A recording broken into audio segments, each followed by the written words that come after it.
Lo prometido, ella está en nuestros estudios. Alberto Yuster es socio y director ejecutivo de KPMG en Argentina. ¿Qué tal, Alberto? Bienvenido. Hola, ¿cómo estás? ¿Cómo estás? ¿Bien? Bien, muy bien. ¿Cuántas empresas? Gusto estar acá. Igualmente, segunda visita aparte. Segunda. Excelente. Alberto, que además colabora en Infobae. Así es. Ya has Así escrito es. varias notas para Sí, Infobae. sí, sí. Alberto, ¿cuánta gente, cuántas empresas tienen bajo el paraguas de KPMG? Uy, buena pregunta. Bueno, si no las puedes contar es una buena noticia. No, pero más o menos 400. Más o menos.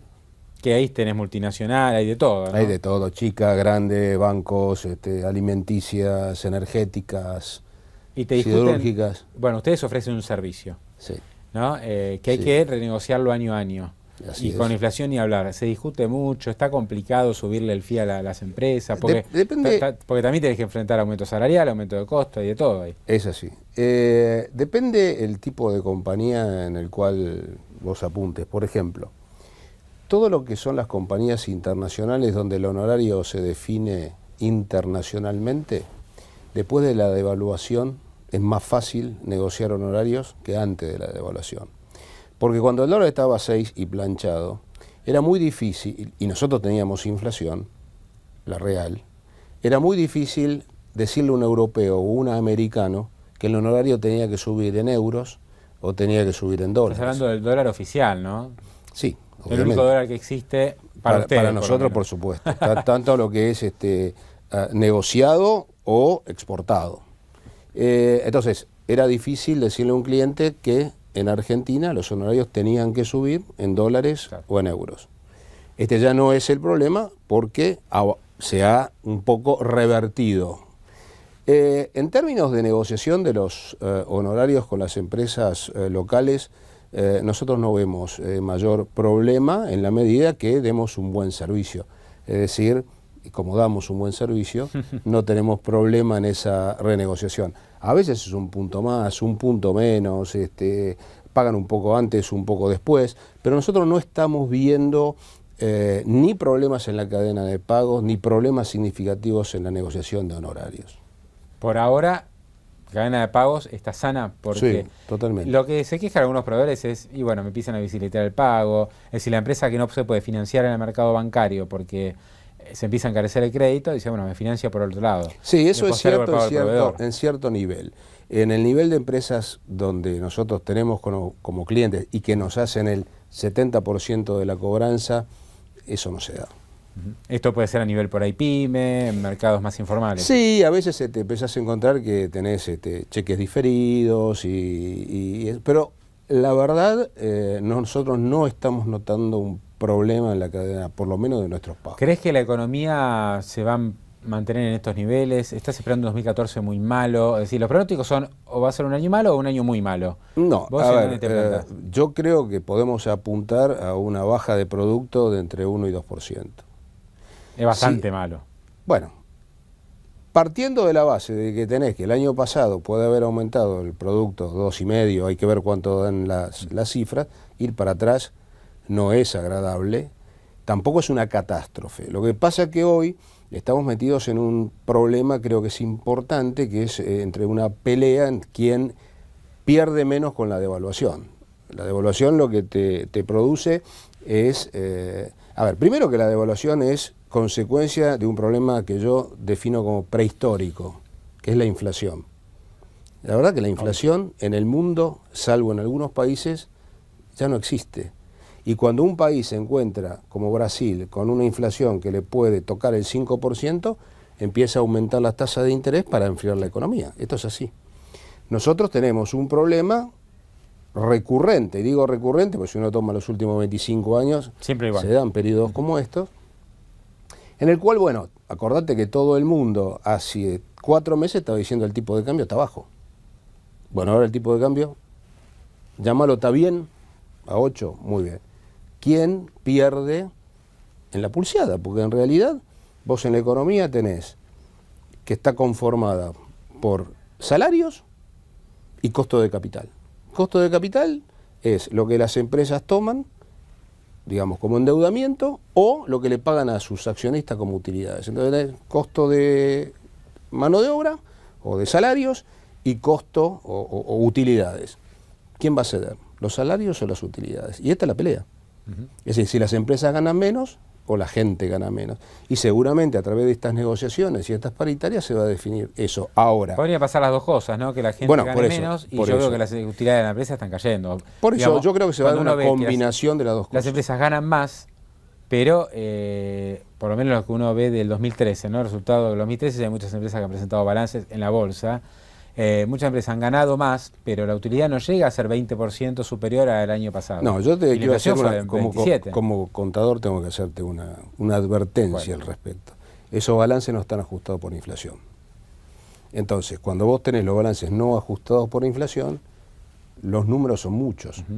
Ahora, cuando vos hablas con las empresas y decís cómo te fue el año pasado, no desde el punto de vista del balance, sino de la actividad, la verdad que vos tenés automotrices, siderúrgicas, obviamente el campo, telefónicas, bancos. Y le fue bien. Te dicen, no fue bien. Muy bien. ¿Qué va a pasar este año? Le va a ir un poco peor.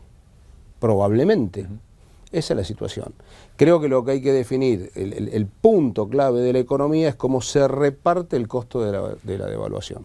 Vos recién mencionabas el dólar a 8, que es una caída del salario en moneda dura. Por ahora sí. La gente que gana, por el momento está ganando menos en dólares. Exacto. Veremos cómo se recompone o no esta ecuación. Esto mejora la competitividad, sé que es una obsesión tuya, ¿no? Sí. ¿Cómo se hace para recuperar la competitividad? Claro, ¿se puede conseguir vía cambiaria? Mira, vos tenés que cuando tenés una devaluación de este tipo, te bajan los salarios nominales, la productividad de la misma y lo que llaman los costos laborales unitarios bajan, con lo cual en el corto plazo te mejora la competitividad. Vos tenés una competitividad que es estructural, que es esto que estamos diciendo, devalúo, tengo mejores salarios, me hago más competitivo. Espero un tiempo, los salarios alcanzan de alguna manera a la devaluación y entonces estoy en el mismo lugar de antes. La verdad que para no estar en el mismo lugar de antes hay que producir devaluaciones muy importantes, que tardan 2, 3 años en igualar. Pero la verdad que la competitividad, vista como la conjunción de factores y políticas que tiene un país para que sus empresas crean valor, está puesta en otros términos. Está puesta en términos de cómo tenés vos tu calidad institucional, tu infraestructura, tu educación, la libertad de las inversiones, el respeto de los contratos, de los derechos de propiedad. Hay una serie de elementos que son mucho más profundos que el problema cambiario y eso es lo que te muestran los rankings de competitividad. A distintos rankings internacionales muestran que vamos para atrás. Por lo menos que estamos igual. En los mejores estamos igual, en otros vamos para atrás. Ahora, lo que hay que verlo, yo siempre hago esta alegoría, ¿no? ¿Qué es la competitividad? El Estado, suponete, tiene el monopolio de fabricación de las telas para pintar.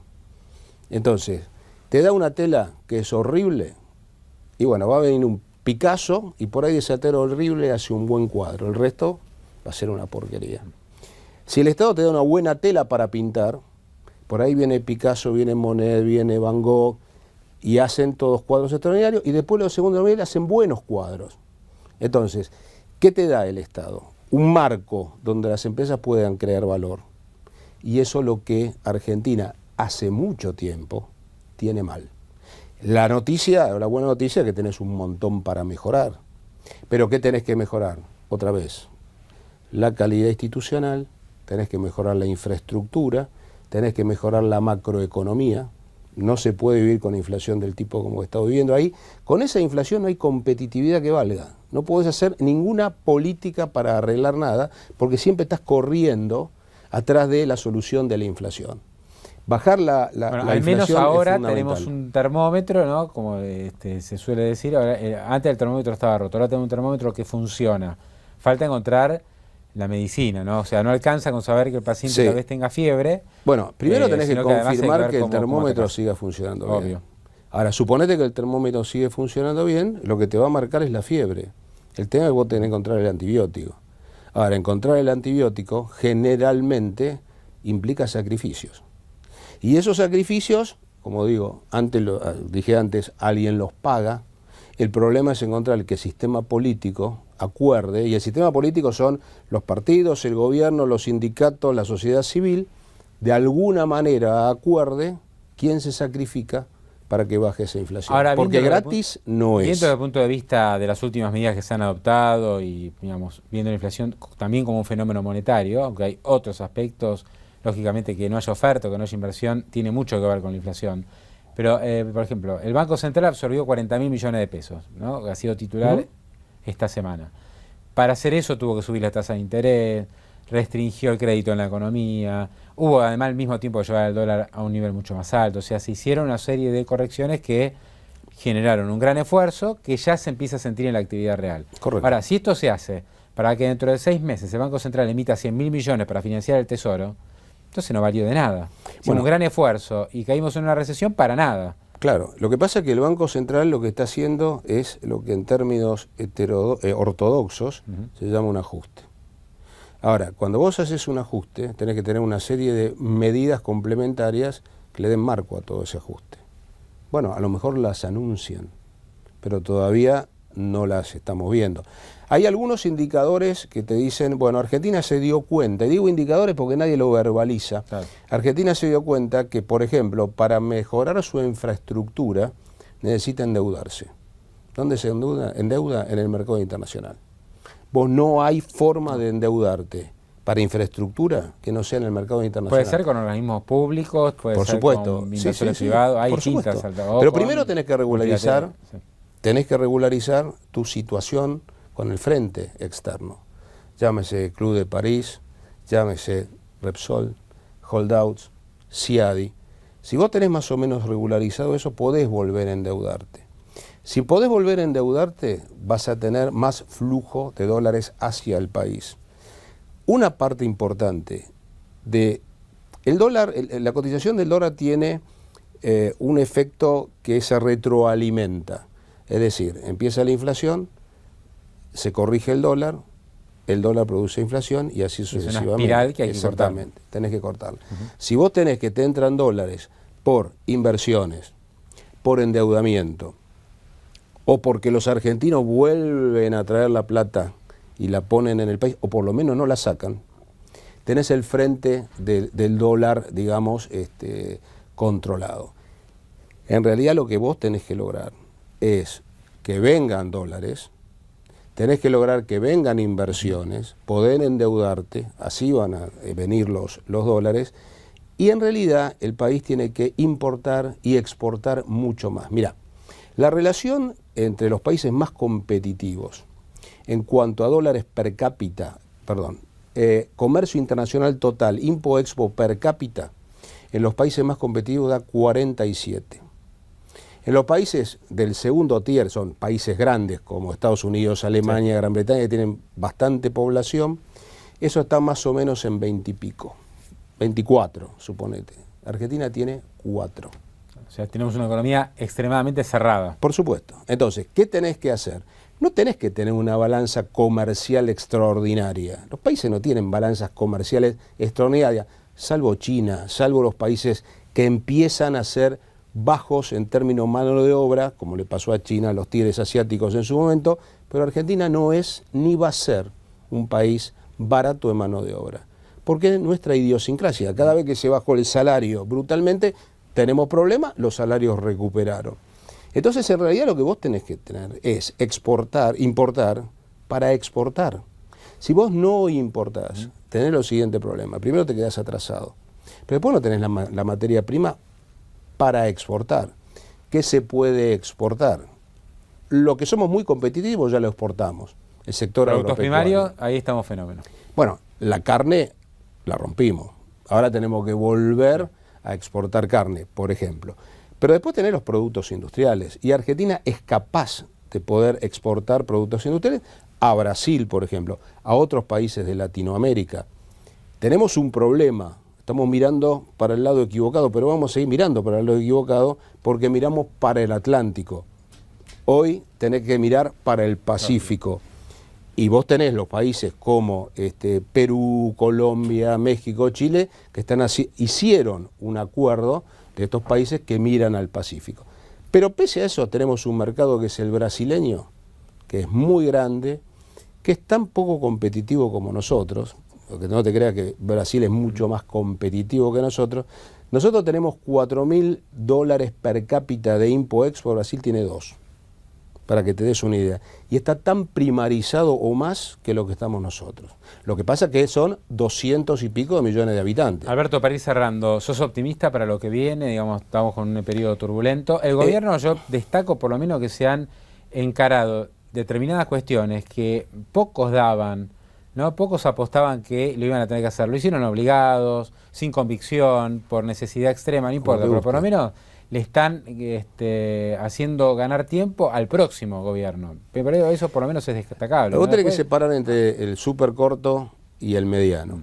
Este año va a ser un año complicado, desde todo punto de vista, de cómo termina la economía y las luchas sectoriales que se van a producir para dirimir lo que decíamos antes. A medida que se acerque el próximo periodo electoral, la gente, como en toda cosa nueva, va a empezar a tomar una nueva esperanza. Eso para la Argentina es bueno. Si el gobierno actual logra mejorar el frente externo y tener la cosa razonablemente bajo control en todo este tiempo a que se llegue el periodo electoral, yo en un horizonte, digamos, de acá a 3 años soy altamente optimista. Claro, 3 años parece que no llega más, pero... En la historia de un país es nada.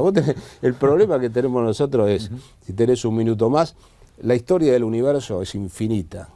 La historia de un planeta también. La historia de los países es una micronésima de segundo. Claro. El tiempo de las empresas es más limitado aún y el nuestro es súper limitado. 3 años es tiempo, pero en realidad en la historia del país no es nada. Alberto Yuster, gracias por habernos visitado. Muy amable. Un gusto.